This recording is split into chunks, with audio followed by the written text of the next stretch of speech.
Di chapter sebelumnya, tempat kedua untuk rencana pembunuh dewa, yaitu kuil Kubizuka Daimyojin, sudah ditaklukkan. Setidaknya kita bisa bilang seperti itu karena tidak ada konflik apapun yang terjadi. Dan saat perjalanan ke tujuan selanjutnya, Keitaro melihat sesosok hantu wanita berbaju merah saat dia menutup matanya. Tapi anehnya, wajah hantu wanita itu berubah menjadi wajah Eiko. Apakah ini pertanda Keitaro terkena kutukan lagi? Mungkin kalian penasaran bagaimana lanjutan ceritanya. Karena itulah, di video kali ini Ana akan membahas Dark Gathering chapter 39. Di chapter kali ini, kita sudah masuk ke segmen konflik lain. Oke, tanpa berlama-lama lagi, ini dia pembahasannya.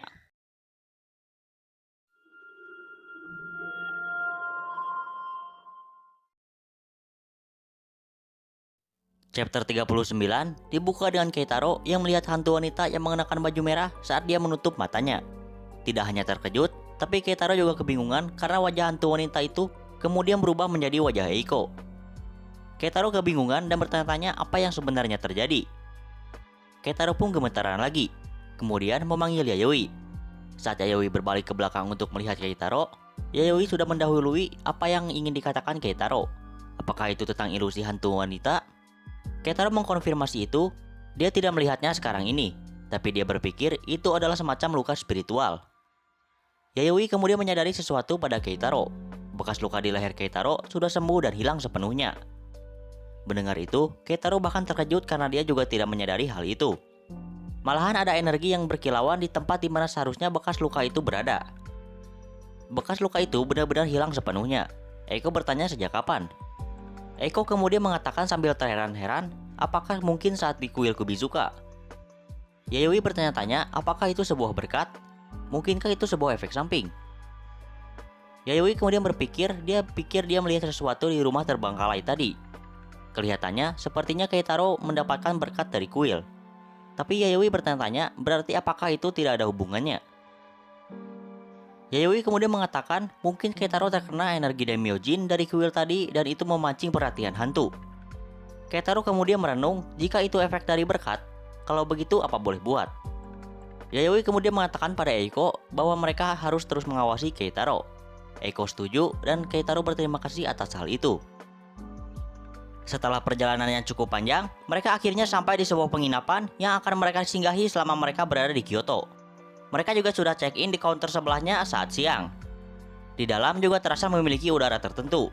Mereka bertiga pun berkeliling di dalam penginapan ini untuk melihat-lihat setiap ruangan dan interior di dalam penginapan ini. Eiko dan Yayoi terkesima dengan setiap ruangan dan interior di sini. Yayoi mengatakan bahwa penginapan ini seperti Machiya arsitektur. Untuk kalian yang tidak tahu, Machiya adalah rumah kayu tradisional Jepang yang berfungsi sebagai tempat tinggal sekaligus tempat usaha. Biasanya bagian depan tempat usaha dan bagian belakang adalah tempat tinggal. Seperti yang diperlihatkan tadi, bentuk Machiya itu panjang dan sempit dengan bagian depan jalan yang lebar. Lalu desainnya biasanya memiliki 2 lantai dan halaman dalam yang disebut Suboniwa.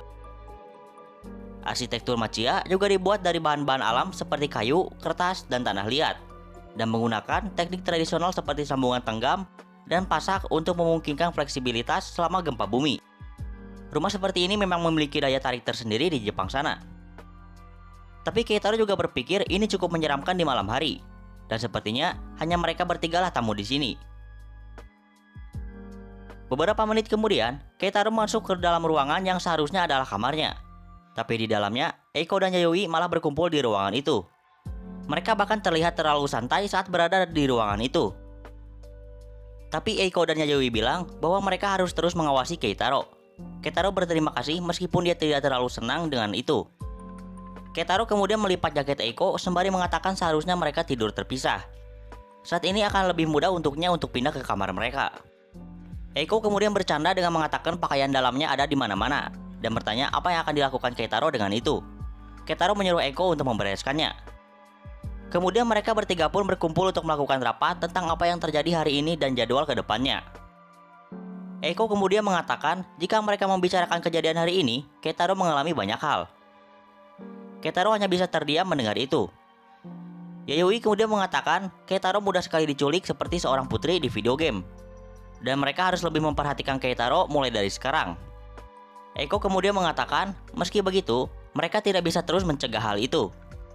Tapi Yayoi bilang setidaknya mereka harus mencobanya sebisa mereka. Keitaro meminta maaf dan mengatakan bahwa dia akan lebih berhati-hati. Eiko kemudian bertanya kepada Yayoi, selanjutnya mereka akan menyerang ke tempat yang mana. Yayoi mengatakan mereka akan memilih tempat yang terlihat paling sulit. Yayoi dan Eiko pun melihat tab milik Yayoi dan mencari tempat yang mereka rasa paling sulit. Di sisi lain, Keitaro merenung dan tiba-tiba mengatakan gaun merah. Mendengar itu, Yayoi dan Eiko terkejut dan bertanya apa itu.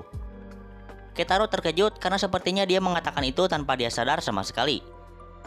Eiko kemudian bertanya bukankah Keitaro baru saja mengatakannya. Keitaro keheranan mendengar itu. Tapi Yayoi dan Eiko mengangguk untuk mengkonfirmasi bahwa Keitaro memang mengatakan tentang gaun merah tadi. Tapi omong-omong tentang gaun merah, Keitaro malah teringat dengan sosok hantu wanita yang juga mengenakan baju merah saat dia menutup matanya saat di mobil tadi.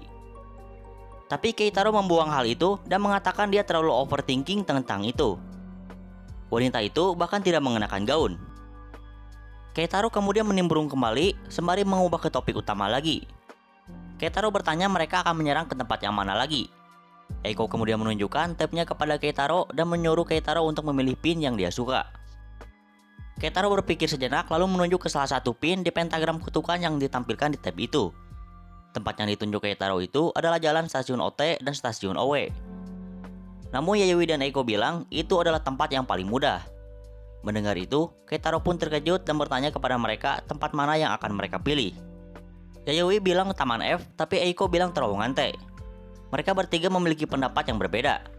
Tapi Yayoi mengatakan bahwa tujuan mereka selanjutnya pastinya adalah Taman F. Eiko pun masih kebingungan tapi tetap setuju-setuju saja. Keitaro hanya terdiam, tetapi ada sesuatu yang aneh padanya.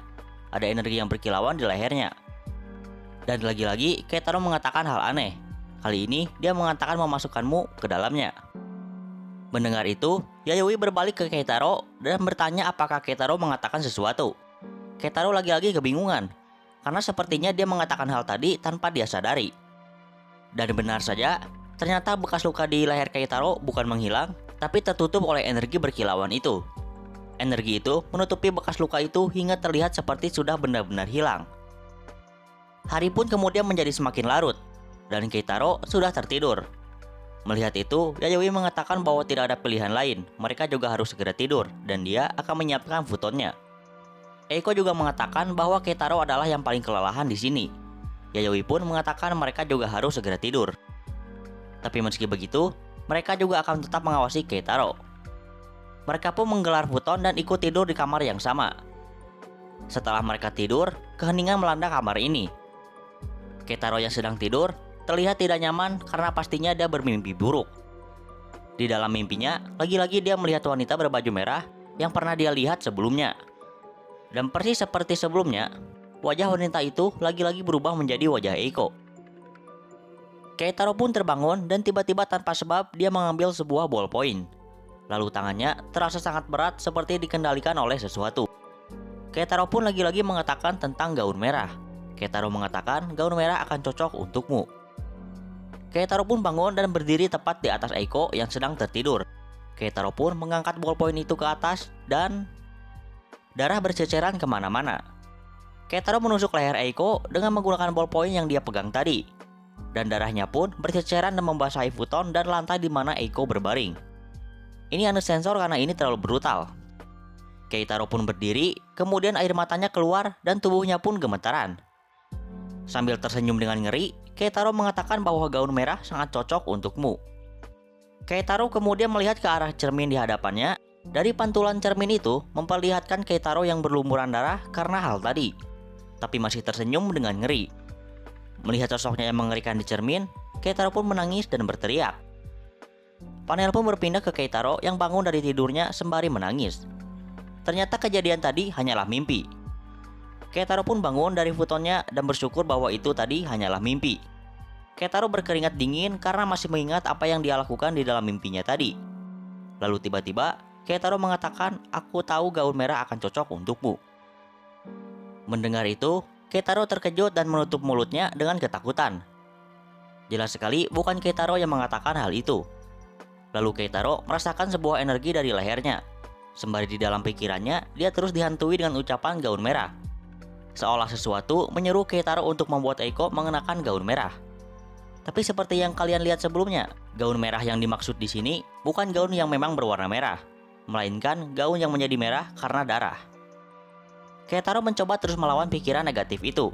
Keitaro tidak menginginkan hal itu, apalagi memikirkannya. Tapi Keitaro terus-menerus dihantui dengan ucapan yang menyuruhnya untuk membuat Eiko mengenakan gaun merah. Keitaro pun bangun dan bersiap untuk melakukan hal yang sama seperti yang dia lakukan di mimpinya sebelumnya. Dia terus mencoba menahannya, bahkan sampai berkeringat dan gemetaran. Eiko yang sedang tertidur mengigau dan memanggil nama Keitaro. Kemudian pikiran Keitaro terus saling beradu antara hasutan gaun merah dan juga dengan setiap kenangan Keitaro bersama dengan Eiko. Setiap kenangan, kejadian dari awal sampai sekarang terus bermunculan di dalam kepikirannya.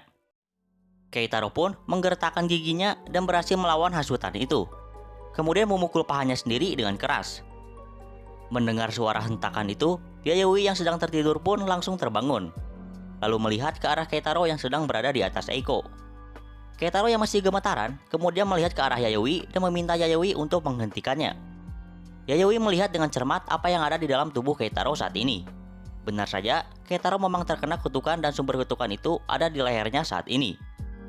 Pada malam hari itu, tanpa berlama-lama, Yayoi langsung mengikat kedua tangan Keitaro untuk memastikan Keitaro tidak bergerak lagi. Keitaro pun berterima kasih kepada Yayoi. Sebelumnya, saat melihat kejadian tadi, Yayoi langsung memotong kutukan yang ada di leher Keitaro. Tapi Yayoi juga masih terheran dan bertanya-tanya apa yang sebenarnya terjadi pada tubuh Keitaro.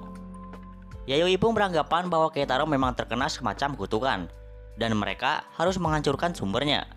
Pastinya ada sesuatu yang menyebabkan hal ini terjadi. Eiko kemudian mengatakan mungkin di kuil Kubizuka Daimyojin atau saat Keitaro mengatakan dia melihat sosok hantu wanita di rumah terbengkalai. Tapi Yayoi juga tidak tahu kutukan macam apa itu, atau seberapa kuat kutukan ini. Pasti semuanya akan jadi sulit saat mereka berusaha menghapus kutukan ini. Karena itulah, Yayoi mengatakan mereka perlu mencari tahu riwayat tempat itu untuk mencari sebuah hint. Mereka pun berniat untuk melakukan investigasi awal sebelum datang ke tempatnya langsung. Setelah beberapa saat, Yayoi pun menemukan informasi tentang rumah terbengkalai yang ada di dekat kuil Daimyojin di tabnya. Ada sebuah rumor orang-orang melihat hantu wanita di rumah terbengkalai itu sejak tahun sekian. By the way, di sini tahunnya tidak diperlihatkan, jadi Anda sebut sekian saja. Di sana ada banyak sekali penampakan, tapi untuk insiden tidak ada.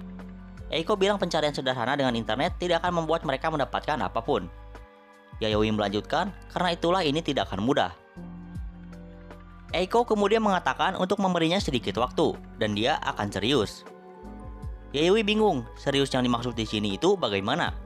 Eiko kemudian mengambil laptopnya dan mengatakan polisi pasti memiliki riwayat sebuah insiden. Dan Eiko berniat untuk mengintipnya sedikit saja.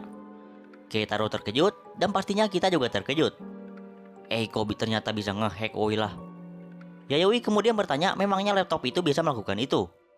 Eiko bilang spek memang penting untuk melakukan itu, tapi ada hal lain yang juga lebih penting, yaitu adalah sebuah konektor. Eiko pun menancapkan konektor itu dan mulai mencari data yang mereka cari. Eiko mulai meretas dan menjelajahi database kepolisian. Eiko benar-benar sangat serius saat melakukan itu. Keitaro dan Yayoi hanya bisa terdiam, bercampur antara ngeri dan kagum kepada Eiko yang benar-benar bisa melakukan peretasan, dan bagaimana Eiko melakukan itu bahkan tanpa mau sama sekali. Setelah beberapa saat, Eiko pun menemukan data yang mereka butuhkan, sebuah kasus publik dan yang disembunyikan. Melihat data itu, Eiko langsung terdiam. Yayoi bertanya apa yang ada di sana. Eiko kemudian menyebutkan kasus yang terjadi di rumah terbengkalai itu. Pada tahun sekian, terjadi pembunuhan ibu dan anak di kota K. Sang suami memanggil kepala korban yakni sang ibu dan anak. Pada Oktober tahun sekian, pembunuhan di tempat tidur dan saat sarapan di kota K. Petugas kebersihan wanita meninggal setelah dipenggal oleh seorang tamu. Maret bulan sekian, pembunuhan mahasiswi di distrik N. Mahasiswi itu dibunuh oleh laki-laki penyerang saat dalam perjalanan. Ditusuk tepat di tenggorokan dan mereka saling tidak mengenal. September tahun sekian, serangan acak di kota K. Seorang wanita yang sedang pulang ke rumah ditusuk sampai meninggal oleh seorang laki-laki penyerang. Dari semua kasus yang terjadi, bisa disimpulkan bahwa setiap luka berfokus pada bagian leher. Ada juga 3 kasus lainnya pada tahun sekian tentang pembunuhan wanita oleh seorang pria. Dan juga ada 2 kasus serupa di distrik N pada tahun yang sama. Keitaro yang mendengar itu merinding setelah mendengar luka utamanya selalu berada di leher. Yayoi kemudian menyadari Kotaka dan distrik N keduanya dekat dengan kuil Kubizuka dan Myojin. Dan kasus pembunuhan wanita yang dilakukan oleh pria terus bertambah sejak tahun sekian. Dan juga dari semua kasus itu, kelihatannya korban dan pelaku tidak memiliki hubungan apapun. Metode dan kondisi korban juga semuanya sama. Eiko kemudian mengatakan bahwa ada catatan juga. Setelah menangkap pelaku selalu mengatakan, "Aku ingin mereka mengenakan merah." Mendengar itu, Keitaro pun menyadari itu sama seperti kondisinya saat ini. Lalu para pria itu akan berakhir lumpuh di dalam penjara. "Aku ingin mereka mengenakan merah." Mereka mengatakan itu, lalu meninggal karena stroke. Hasil otopsi juga menunjukkan vaskular mycelium tumbuh di otak mereka, atau kalau kalian tidak tahu, itu adalah struktur yang mirip akar dari jamur yang memiliki massa bercabang seperti benang. Itu menyumbat darah dan menyebabkan kematian. Sebuah kematian yang tidak wajar. Mendengar itu, Keitaro langsung merasa ngeri. Entah itu kebetulan atau mereka menghindari apapun pada umumnya yang dikaitkan dengan rumor gaib. Apapun itu, tidak ada salah satunya yang dipublikasikan. Setelah semua penjelasan itu, mereka bertiga hanya terdiam sejenak sembari mencerna apa yang mereka dengar. Yayoi kemudian berpikir terinfeksi oleh kutukan jamur itu juga bisa membunuh tuan rumah. Yayoi pun memperingatkan mereka, jika mereka bertiga tidak berhati-hati, mereka juga akan mengalami masa depan yang sama seperti kasus-kasus tadi. Perkataan itu membuat Keitaro dan Eiko menjadi tegang. Tidak ada penolakan di kuil Kubizuka, tapi Keitaro melihat wajah wanita di depan hotel terbengkalai. Dan motel terbengkalai itu berada pada area pengaruh Daimyojin. Hantu wanita itu mungkin mengalirkan kekuatan dari kuil itu untuk kekuatan kutukannya. Tanpa berlama-lama, mereka pun langsung pergi untuk menyelidiki dan menyelesaikan masalah di tengah malam ini. Pertama, mereka pergi ke motel terbengkalai. Yayoi dan Eiko keluar dari mobil, tapi Keitaro tetap di dalam. Karena Yayoi meminta Keitaro untuk menunggu di dalam mobil. Yayoi dan Eiko pun kemudian masuk ke dalam motel terbengkalai itu. Karena gelap, tentu saja mereka menggunakan senter di ponsel mereka untuk jadi penerang. Eiko kemudian bertanya-tanya apakah kutukan pembunuh korban juga meningkatkan angka orang yang berada di situasi yang sama. Jika iya, itu berarti hantu ini tidak memilih korban dan menghabisi laki-laki juga. Yayoi bilang mereka akan segera mengetahuinya. Mereka pun naik tangga dan pergi ke lantai 2 motel ini, tepat di mana Yayoi melihat hantu wanita sebelumnya. Dan benar saja, ada hantu wanita yang berdiri di sini. Eiko bertanya apakah hantu itu ada di sana. Yayoi bilang hantunya berdiri di sana, dan Yayoi meminta Eiko untuk tetap menjaga jarak. Yayoi kemudian mengenakan jari hariti dan bersiap untuk menyerang hantu itu. Tapi jangankan menyerang, hantu wanita itu malah meminta pertolongan kepada mereka.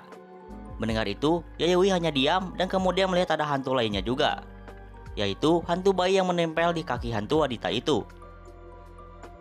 Yayoi juga menyadari tidak ada tanda-tanda bahwa hantu itu akan menyerang. Yayoi kemudian bertanya kepada Eiko apakah kasus yang terjadi di sini melibatkan orang tua dan anak, atau semacam wanita hamil. Eiko kemudian berpikir sejenak. Dari situasi ini, Yayoi pun akhirnya mengerti dengan semua yang terjadi. Hantu wanita di hadapan mereka bukanlah sumber kutukan ini. Itu membuat Eiko terkejut. Kelihatannya hantu wanita itu terbunuh di sini, tapi saat dia hamil. Bayi yang di sana di perutnya menempel di kaki hantu wanita itu. Beban itu mencegah hantu wanita itu untuk menghilang. Bayi itu juga mengambil kekuatan dari Daimyojin. Karena itulah tidak menghilang juga. Sepertinya tidak ada niat buruk dan bayi itu hanya menginginkan ibunya. Semua yang dilakukan oleh hantu wanita itu hanyalah memohon untuk menyelamatkan mereka. Itu adalah bukti bahwa hantu ini hanyalah hantu yang terikat dengan tempat ini. Yayoi kemudian mengambil sebuah katashiro di tasnya, lalu memasukkan hantu wanita itu ke dalam katashiro. Yayoi bilang dia akan menjauhkan mereka dari tempat kekuatan agar mereka bisa menghilang dan bebas. Dengan begini, permasalahan hantu wanita ini sudah diselesaikan. Yayoi juga mengatakan mereka bisa menyingkirkan pemikiran tentang dia yang menginginkan teman. Omong-omong, teman yang dimaksud di sini adalah seperti kalian terkena kutukan tapi malah menuntut orang lain untuk mengalami hal yang sama juga. Jika kalian masih ingat dengan kejadian di terowongan F, yap, kurang lebih seperti itu. Kembali ke cerita, mempertimbangkan garis waktunya, Keitaro pasti terkena kutukan di kuil Kubizuka. Tapi Keitaro juga bilang dia tidak merasakan sesuatu yang jahat. Pembunuh berantai yang mengarahkan ke kematian wanita ini. Yayoi ingin melihat apakah semua itu terhubung dengan Kubizuka. Jika iya, maka di sanalah Hin yang asli bersembunyi. Eiko kemudian mengajak Yayoi untuk kembali ke mobil dan mengecek semuanya. Yayoi pun setuju, dan mereka pun pergi kembali ke mobil mereka di luar.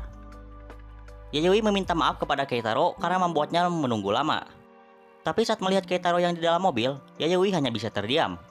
Melihat reaksi Yayoi, Eiko pun bertanya apa ada yang salah. Eiko pun pergi ke arah Yayoi dan kemudian melihat di dalam kursi penumpang di belakang. Eiko pun seketika langsung terkejut. Dari balik jendela mobil, mereka melihat Keitaro, kepalanya tertutup oleh semacam serat bercabang yang memiliki wajah. Yang kemungkinan itu adalah hantu yang mengutuk Keitaro sejak tadi. Hantu itu tersenyum lebar sembari cekikikan, sembari mengatakan tentang gaun merah lagi. Melihat itu, Eiko langsung ngeri dan mengkhawatirkan Keitaro.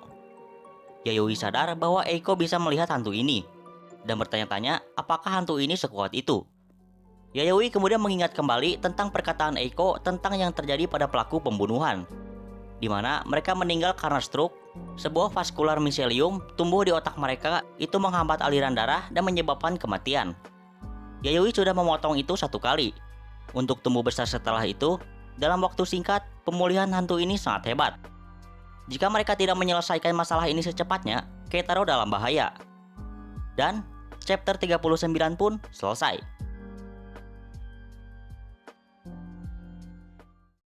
Oke, cukup sudah untuk pembahasan kita di video kali ini. Mohon maaf bila ada sesuatu yang kurang ataupun yang terlewat, dan kata-kata yang kurang mengenakan. Untuk video selanjutnya, kita akan langsung membahas Dark Gathering chapter 40. Meskipun Anda sebenarnya cukup menghindari chapter ini. Ingin tahu alasannya kenapa? Tunggu saja pembahasan chapter selanjutnya. Oke lah, terima kasih karena sudah menonton video ini. Sampai jumpa di video Anda yang berikutnya.